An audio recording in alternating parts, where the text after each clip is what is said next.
जय माता दी दोस्तों, आज की हमारी वीडियो होने वाली केदारनाथ धाम की। हर साल बहुत से भक्त केदारनाथ की यात्रा पे जाते हैं। अगर आप भी इस साल 2023 में केदारनाथ की यात्रा पे जाने वाले हैं, केदारनाथ की यात्रा की ट्रिप प्लान कर रहे हैं, तो यह वीडियो आपके लिए ही है। इस वीडियो में हम जानेंगे कैसे आप केदारनाथ की यात्रा पे जा सकते हैं, कौन सा समय सही रहेगा केदारनाथ की यात्रा पे जाने के लिए, केदारनाथ में रुकने की क्या व्यवस्था है, केदारनाथ में खाने पीने की क्या व्यवस्था है, केदारनाथ की यात्रा में कितने दिन का समय लगता है, अगर आप केदारनाथ की यात्रा हेलीकॉप्टर से करना चाहते हैं तो कैसे करेंगे, कौन सा समय सही रहेगा केदारनाथ की यात्रा पर जाने के लिए, और इस साल 2023 में केदारनाथ की यात्रा कब से शुरू होगी और कब तक चलेगी, और दोस्तों कैसे आप बहुत कम खर्च में केदारनाथ की यात्रा कर सकते हैं, इसकी भी जानकारी आज के इस वीडियो में मिलने वाली है। तो वीडियो को अंत तक देखिएगा, और अगर अभी तक आपने हमारे चैनल को सब्सक्राइब नहीं किया तो हमारे चैनल को सब्सक्राइब कर दें, बेल आइकन को प्रेस कर दें, और कमेंट में जय बाबा केदारनाथ के जयकारे जरूर लगा देंगे। तो चलिए वीडियो को शुरू करते हैं। सबसे पहले दोस्तों बात कर लेते हैं इस साल 2023 में केदारनाथ की यात्रा कब से शुरू होगी और कब तक चलेगी। तो दोस्तों आप सभी को पता है कि बाबा केदारनाथ मंदिर 6 महीने के लिए खुला और 6 महीने के लिए बंद होता है। हर साल शिवरात्रि के दिन मुहूर्त निकाला जाता है कि कब बाबा केदारनाथ धाम के कपाट खुलेंगे और कब बंद होंगे, और वैसे जो मुहूर्त निकलता है उसके लिए भी एक मुहूर्त फिक्स है, जो कि अक्षय तृतीया के 2 से 3 दिन बाद बाबा केदारनाथ धाम के कपाट खुलते हैं, और दीपावली के 2 दिन बाद भैया दूज को कपाट बंद हो जाते हैं। तो अगर इस हिसाब से हम मान के चलें तो इस साल अक्षय तृतीया जो पड़ रहा है आपको 22 अप्रैल को पड़ रहा है, तो ये मानिए 2 से 3 दिन बाद 25, 26, 27 इन 3 डेट में किसी भी दिन बाबा केदारनाथ धाम के कपाट खोले जा सकते हैं। और अगर बंद करने की बात करें तो इस साल 14 नवंबर को भैया दूज पड़ने वाली है 2023 में, तो 14 नवंबर को बाबा केदारनाथ धाम के कपाट बंद हो जाएंगे। तो आप 26, 27 अप्रैल से लेके 14 नवंबर के बीच में कभी भी बाबा केदारनाथ धाम की यात्रा प्लान कर सकते हैं। तो दोस्तों सबसे पहले बात कर लेते हैं कि केदारनाथ की यात्रा आपको कैसे करनी है। तो केदारनाथ यात्रा की शुरुआत होती हरिद्वार से। हरिद्वार मुख्य रूप से सभी शहरों से रेल और परिवहन मार्ग से जुड़ा हुआ है। आप बाई ट्रेन, बाई बस बहुत आसानी से हरिद्वार तक आ सकते हैं। इसके अलावा बहुत से भक्त ऋषिकेश और देहरादून से भी अपनी केदारनाथ की यात्रा की ट्रिप प्लान करते हैं, लेकिन मेरे हिसाब से हरिद्वार से ही आपको अपनी केदारनाथ यात्रा की ट्रिप प्लान करनी चाहिए, क्योंकि ऋषिकेश तक बहुत कम ट्रेनें चलती हैं, इसीलिए आप अपने शहर से बाई ट्रेन हरिद्वार आ जाइए। हरिद्वार पहुंचने के बाद आपको जाना होता है सोनप्रयाग। हरिद्वार से सोनप्रयाग की दूरी लगभग 235 किलोमीटर के आसपास है। हरिद्वार पहुंचने के बाद आप 2 तरीके से सोनप्रयाग तक जा सकते हैं। सबसे सस्ते ऑप्शन की बात करें तो आप बाई बस हरिद्वार से सोनप्रयाग तक जा सकते हैं। हरिद्वार में ही बस स्टॉप बना हुआ है, जहां सुबह 5 बजे से लेकर शाम को 3 बजे तक सोनप्रयाग के लिए बसें चलती हैं, तो आप बाई बस सोनप्रयाग तक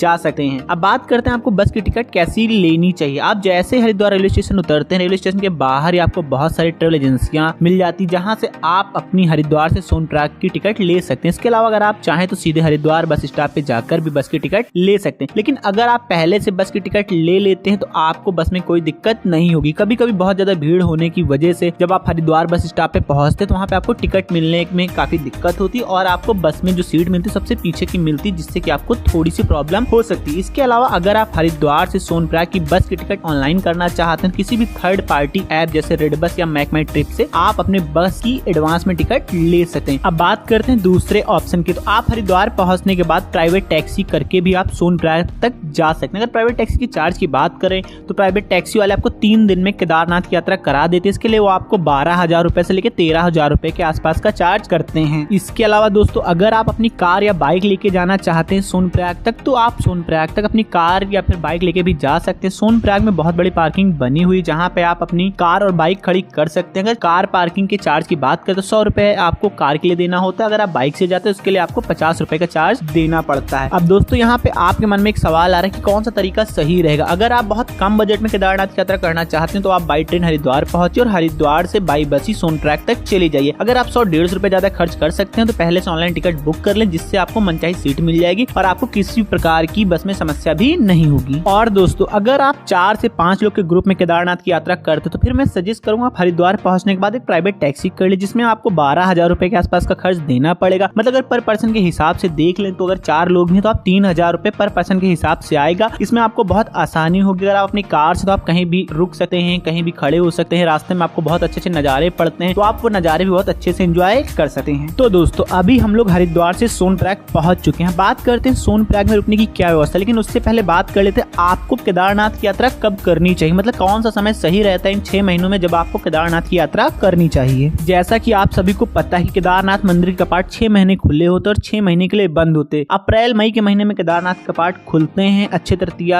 के 2 से 3 दिन बाद और दीपावली के आसपास भैया दूज को बंद हो जाते हैं। तो मेरे हिसाब से अगर आप केदारनाथ यात्रा करना चाहते हैं तो सितंबर से अक्टूबर का महीना सबसे अच्छा होता है, क्योंकि इस समय यहाँ पर बहुत कम भीड़ होती है, मौसम भी बहुत अच्छा सुहाना होता है और बहुत ज्यादा भीड़ ना होने के कारण इस समय बहुत कम बजट में आप केदारनाथ की यात्रा प्लान कर सकते हैं। इसके अलावा अगर आप मई जून में केदारनाथ की यात्रा प्लान करते हैं तो इस समय केदारनाथ के जो कपाट होते हैं खुलते हैं तो भीड़ भी बहुत ज्यादा होती है और भीड़ बहुत ज्यादा होने की वजह से यहाँ के जो रूम के चार्जेस होते हैं, जो टैक्सी के चार्जेस होते हैं वो बहुत महंगे होते हैं, तो इसमें आपका थोड़ा सा बजट भी बढ़ जाता है और भीड़ बहुत ज्यादा होने की वजह से कई बार समस्याएं भी आ जाती हैं। इसीलिए मैं सजेस्ट करूंगा आप अपने केदारनाथ की यात्रा की जो ट्रिप प्लान करें वो सितंबर अक्टूबर के महीने में ही करें। इसके अलावा जुलाई अगस्त में केदारनाथ की यात्रा नहीं करनी चाहिए, क्योंकि इस समय मानसून का समय होता है। केदारनाथ में कभी भी बरसात होने लगती है, इसमें आपको केदारनाथ की जो ट्रिप है वो बिल्कुल भी मजा नहीं आने वाला है। इसलिए जुलाई अगस्त में आपको केदारनाथ की यात्रा की ट्रिप प्लान नहीं करनी चाहिए। सबसे अच्छा ऑप्शन है आप सितंबर अक्टूबर में बहुत आसानी से केदारनाथ की यात्रा की ट्रिप प्लान कर सकते हैं। लेकिन मैं एक बात यहाँ पे फिर बता दूं, कई बार रास्ते ब्लॉक हो जाते हैं सितंबर अक्टूबर में भी बरसात की वजह से, तो एकदम से कई बार केदारनाथ की जो यात्रा चलती एकदम से बहुत ज्यादा भीड़ हो जाती है, तो सितंबर अक्टूबर के महीने में भी कई बार आपको समस्याओं का सामना करना पड़ सकता है। ये यहाँ के वेदर और मौसम पे डिपेंड करता है। तो दोस्तों अभी हम लोग पहुंच चुके हैं सोनप्रयाग। अब सबसे पहले बात कर लेते हैं सोनप्रयाग में रुकने की क्या व्यवस्था है। तो सोनप्रयाग में बहुत सारे गेस्ट हाउस, होटल और लॉज बने हुए हैं, जिनका किराया अगर आप मई जून में जाते हैं तो 2000 रुपए से लेकर 4000 रुपए तक भी हो जाता है, और अगर आप सितंबर अक्टूबर में जाते हैं तो यही किराया 800 रुपए से लेकर 1200 रुपए तक भी हो जाता है। मतलब सितंबर अक्टूबर में रूम सस्ते होते हैं और मई जून में रूम थोड़ा सा आपको महंगे मिलने वाले हैं। इसके अलावा दोस्तों अगर आप बहुत कम बजट में सोनप्रयाग में रुकना चाहते हैं तो वहाँ पे बहुत बड़ी बड़ी दुकानें बनी होती है, जिसमें 15-20 गद्दे पड़े होते हैं। इनमें पर गद्दे के हिसाब से आपको 300 रुपए में नाइट स्टे करने की व्यवस्था मिल जाती है। तो आप इन दुकानों में जाके पर गद्दे के हिसाब से भी नाइट स्टे कर सकते हैं। लेकिन यहाँ पे थोड़ी सी समस्या ये आती है, यहाँ पे आपका जो सामान होता है इसकी सिक्योरिटी आपको खुद ही करनी पड़ती है। तो अगर आप चाहें तो सोनप्रयाग में बहुत सारे क्लॉक रूम भी बने हुए हैं, आप अपना सारा सामान क्लॉक रूम में रख दीजिए, उसके बाद ही आप इन जो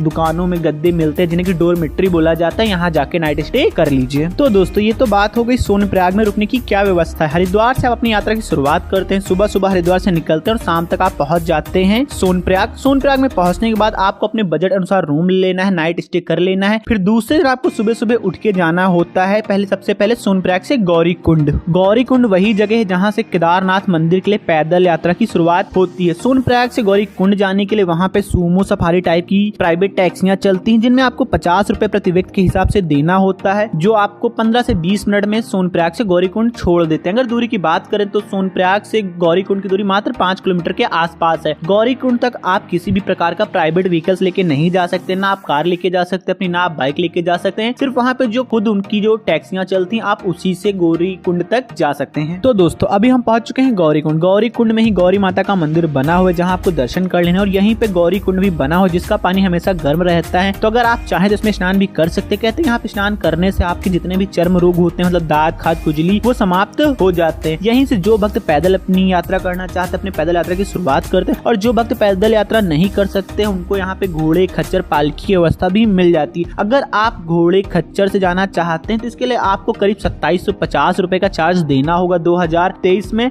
और अगर आप वापसी आते हैं बेस कैंप से गौरीकुंड तो इसके लिए आपको 1450 रुपए के आसपास का चार्ज देना होगा 2023 में। और अगर आपके साथ कोई बहुत ज्यादा बुजुर्ग है तो आप यहाँ पे पालकी की सुविधा भी ले सकते हैं, लेकिन इसके लिए आपको 8000 रुपए से लेकर 10,000 रुपए तक चार्ज देना पड़ता है। लेकिन मैं एक बात यहाँ पे आपको बता दूं, अगर भीड़ बहुत ज्यादा होती थी, जो घोड़े खच्चर वालों का फिक्स रेट है 2750 रुपए, ये 4000 रुपए, 5000 रुपए तक भी मांग लेते हैं। तो इसलिए आपको वहाँ पे बार्गेनिंग भी कर लेनी है। लेकिन दोस्तों हमको अपनी यात्रा बहुत कम बजट में करनी, इसलिए हम पैदल ही गौरीकुंड से केदारनाथ मंदिर तक चल रहे हैं। अगर गौरीकुंड से केदारनाथ मंदिर की दूरी की बात करें तो लगभग 19 किलोमीटर के आसपास है। लोग बोलते हैं 16 किलोमीटर, लेकिन एक्चुअल में जो आप देखेंगे वेबसाइट पे जाके सोनप्रयाग से मंदिर की दूरी वो लगभग 19 किलोमीटर के आसपास है। पहले का रास्ता 16 किलोमीटर का था, लेकिन जब 2013 में आपदा आई तो उसके बाद जो नया रास्ता बना वो थोड़ा सा लंबा रास्ता है। हम अपनी यात्रा पैदल ही कर रहे हैं। गौरीकुंड से जब आप पैदल यात्रा शुरू करते हैं तो आपको एक लाठी ले लेनी है। गौरीकुंड में बहुत सी दुकानें बनी जिसमें आपको 30 रुपए में लाठी मिल जाती है। लाठी लेकर जब आप अपनी पैदल यात्रा करते हैं तो आपको बहुत ही आसानी हो जाती है पैदल चढ़ाई चढ़ने में। और दोस्तों अगर आप अपनी केदारनाथ यात्रा बाय हेलीकॉप्टर करना चाहते हैं तो कैसे करेंगे इसके बारे में बात कर लेते हैं। तो केदारनाथ यात्रा में 3 जगह से हेलीकॉप्टर की सुविधा मुहैया कराई जाती है। सबसे पहले गुप्त काशी से आपको हेलीकॉप्टर की सुविधा मुहैया कराई जाती है, जिसके लिए आपको 7750 रुपए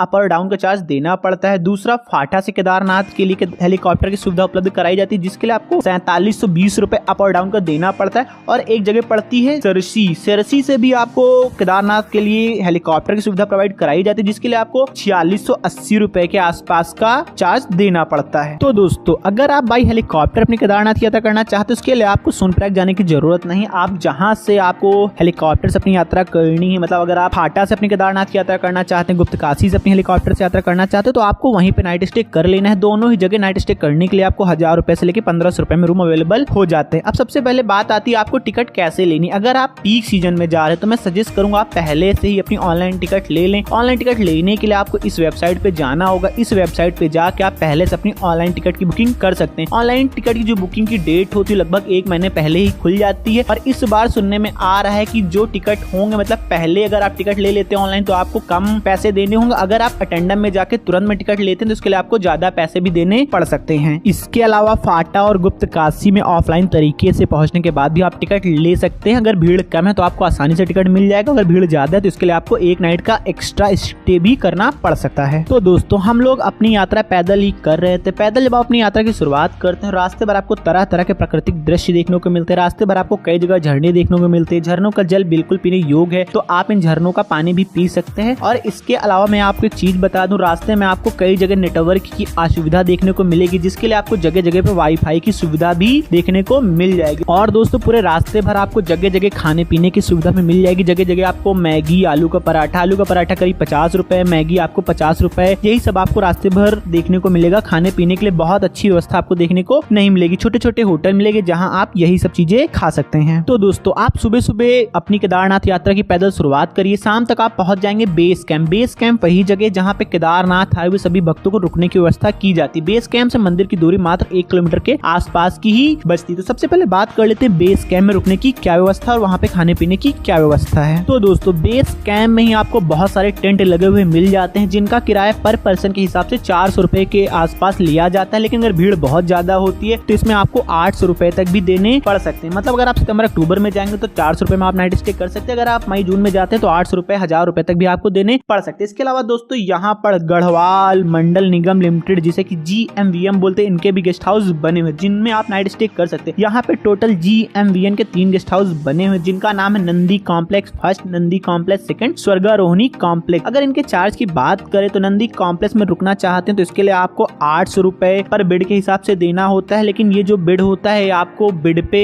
गद्दा पड़ा होता है। और जो नंदी कॉम्प्लेक्स सेकंड, इसमें आपको 400 रुपए देना होता है। लेकिन इनमें जमीन पे ही बिस्तर लगे हुए होते हैं, मतलब आपको जमीन में गद्दे लगा दिए जाते हैं। इनमें नाइट स्टे आपको करना पड़ता है। इसके अलावा अगर आप स्वर्गारोहिणी कॉम्प्लेक्स में रुकना चाहते हैं तो यहाँ पे आपको छोटी छोटी हट्स देखने को मिल जाती हैं, जिनमें 6 से 7 गद्दे पड़े होते हैं। पूरे हट्स अगर आप बुक कराते हैं तो इसके लिए आपको 8000 रुपए के आसपास का चार्ज देना पड़ता है। अगर आप प्रति व्यक्ति डोरमेट्री के हिसाब से लेना चाहते हैं, मतलब एक बेड लेना चाहते हैं, तो आपको ये सुविधा भी मिल जाती है। इसके लिए आपको 1000 रुपए के आसपास का चार्ज देना पड़ेगा। अब यहाँ पे दोस्तों बात आती है आपको जो GMVN के गेस्ट हाउस बने हुए इनकी बुकिंग कैसे करानी। तो सबसे अच्छा तरीका आप पहले से ऑनलाइन इनकी बुकिंग करा लें, क्योंकि बहुत कम चांसेस होते हैं कि वहाँ पे पहुंचने के बाद आपको जो भी GMVN के गेस्ट हाउस बने हुए इनमें रूम की सुविधा उपलब्ध हो पाए, क्योंकि ऑनलाइन तरीके से पहले ही फुल हो जाते हैं। अगर आप ऑनलाइन तरीके से कराना चाहते हैं उसके लिए आप इनकी ऑफिशियल वेबसाइट gmvnonline.com पे जाना होगा। इस वेबसाइट पे जाके आप अपने रूम की बुकिंग पहले से ही करा ले। इसकी बुकिंग की जो डेट होती है ये भी 1 महीने पहले ही ओपन हो जाती है। और दोस्तों अगर आप ऑफ सीजन आ रहे हैं, मतलब सितंबर अक्टूबर में आ रहे हैं, आप गढ़वाल मंडल निगम गेस्ट हाउस में रुकना चाहते हैं तो फिर आपको ऑफलाइन तरीके से रूम मिलने के चांसेस होते हैं। लेकिन मैं सजेस्ट करूंगा अगर आप सितंबर अक्टूबर में आपको भीड़ बहुत कम दिखती तो आप सीधे मंदिर चले जाइए। बेस कैंप में रुकने की जरूरत नहीं है। मंदिर के पास में बहुत छोटे छोटे होटल बने हुए, यहाँ पे आपको 1000 रुपए से लेके 1500 रुपए में रूम अवेलेबल हो जाते हैं बहुत आसानी से। और अगर आप मई जून में जाते हैं, पीक सीजन में जाते हैं, तब आप अगर मंदिर के पास में रुकना चाहते हैं तब भी आप रुक सकते हैं। लेकिन इसके लिए आपको 5000 रुपए से लेके 10,000 रुपए तक भी खर्च करने पड़ सकते हैं, क्योंकि जो मंदिर के पास होटल छोटे छोटे बने हैं तो बहुत कम होटल बने हुए हैं और जनता बहुत ज्यादा होती, भीड़ बहुत ज्यादा होती, तो वहाँ पे जो रेट होते हैं वो एकदम से बढ़ जाते हैं। इस चक्कर में आपका जो बजट है वो भी काफी ज्यादा चला जाता है। तो मैं सजेस्ट करूंगा अगर आप मई जून में जाते हैं तो आप बेस कैंप में रुक जाइए। तो दोस्तों अगर आप बेस कैंप 5 से 6 बजे के आसपास पहुंच जाते हैं तो बेस कैंप में आप अपना सामान रख दीजिए। सामान रखने के बाद फ्रेश हो जाइए। फ्रेश होने के बाद आप चले जाइए केदारनाथ मंदिर के दर्शन करने, क्योंकि केदारनाथ मंदिर का जो समय है सुबह 5 बजे से लेकर रात 9 बजे तक है और शाम को 6 बजे आरती होती है। तो बहुत से भक्त 6 बजे की आरती में जरूर सम्मिलित होते हैं। अगर आप टाइम से पहुंच जाते हैं तो केदारनाथ धाम में शाम की आरती में आपको जरूर सम्मिलित होना है। आरती में सम्मिलित होने के बाद आप केदारनाथ मंदिर में दर्शन करिए। दर्शन करने के बाद आप वापस बेस कैंप आ जाए। बेस कैंप वापस आने के बाद आप यहाँ पे नाइट स्टे करिए। नाइट स्टे करने के बाद दूसरे दिन फिर से सुबह सुबह उठिए, फ्रेश होइए, नहाइए धुलिए और फिर से जाना है आपको केदारनाथ मंदिर में दर्शन करने के लिए, क्योंकि सुबह सुबह बाबा केदारनाथ मंदिर के अंदर गर्भगृह के अंदर जाके दर्शन हो जाते हैं। तो आप सुबह सुबह जाइए, बाबा केदारनाथ के दर्शन करिए। केदारनाथ मंदिर में दर्शन करने के बाद पीछे भीमशिला है, आप भीमशिला के दर्शन कर सकते हैं। उसके बाद वहीं से 1 किलोमीटर ऊपर ट्रैकिंग करके भैरव बाबा का मंदिर बना है, तो आप भैरव बाबा के दर्शन भी कर सकते हैं। अब यहाँ पे बात करते हैं कि केदारनाथ मंदिर में चढ़ाने के लिए आपको प्रसाद कैसे मिलेगा। तो वहाँ पे आपको बहुत सारी दुकानें देखने को मिल जाती है, जिनमें आपको 151, 251, 500 रुपए का प्रसाद मिल जाता है। लेकिन आपको यहाँ पे बहुत महंगा प्रसाद लेने की जरूरत नहीं, क्योंकि प्रसाद में बहुत ज्यादा चीजें नहीं देते हैं, सिर्फ पैसे आपसे बहुत लेते हैं, देते ही कुछ नहीं। तो आप 101 वाला ही प्रसाद लीजिए और आप आराम से जाके बाबा केदारनाथ के दर्शन करिए। अब यहाँ पे बात आती कितना समय लगेगा। अगर आप मई जून में बाबा केदारनाथ के दर्शन करने गए हैं तो लाइन लंबी हो सकती है, जिसमें आपको 4 से 5 घंटे का भी समय लग जाता है। और अगर आप सितंबर अक्टूबर में जाते हैं, भीड़ कम है, तो आप बहुत कम समय में, मतलब आधे से 1 घंटे में ही केदारनाथ मंदिर के अंदर जाके दर्शन कर सकते हैं। तो दोस्तों यहाँ पे एक बात आती है कि आपको केदारनाथ की यात्रा कितने दिन की ट्रिप प्लान करनी चाहिए। तो हरिद्वार पहुंचने के बाद आपको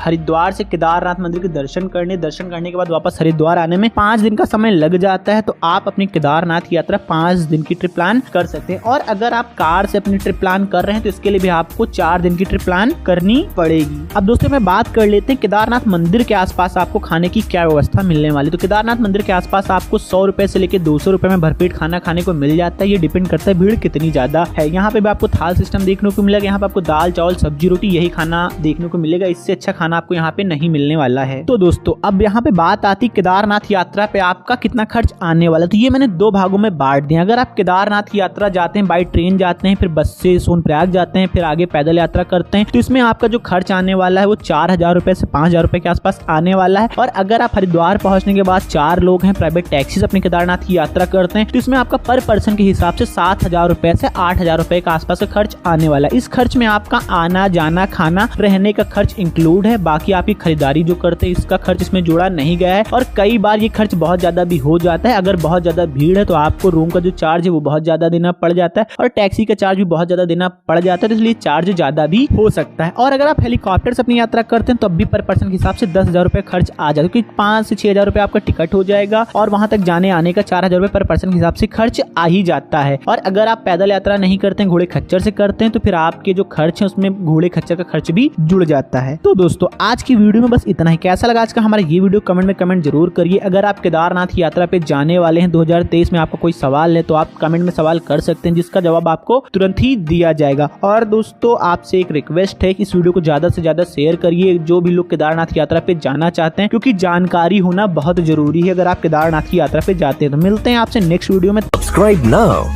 and press the bell icon. Never miss an update.